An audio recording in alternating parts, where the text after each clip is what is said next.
Nous avons ici un tableau de valeurs dans lequel on trouve en première ligne des valeurs de x, d'un nombre, et sur la ligne d'en dessous, les valeurs du carré de ce nombre.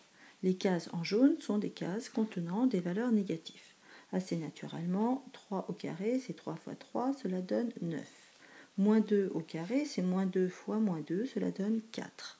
Moins 5 au carré, moins 5 fois moins 5, 25. Et 0,2 au carré, 0,2 fois 0,2, 0,04. Jusque-là, pas de grande difficulté.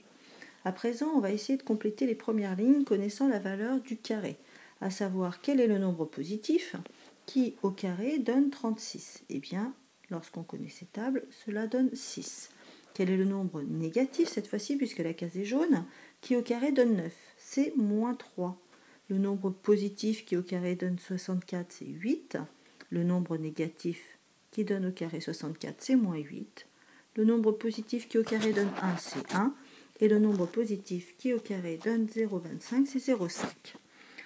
Ce tableau nous informe sur deux choses. La première, c'est qu'un carré, compte tenu de la règle des signes, est toujours positif. La seconde, c'est que pour une valeur donnée, eh bien, on a toujours deux possibilités de nombre au départ, à savoir une valeur positive et une valeur négative.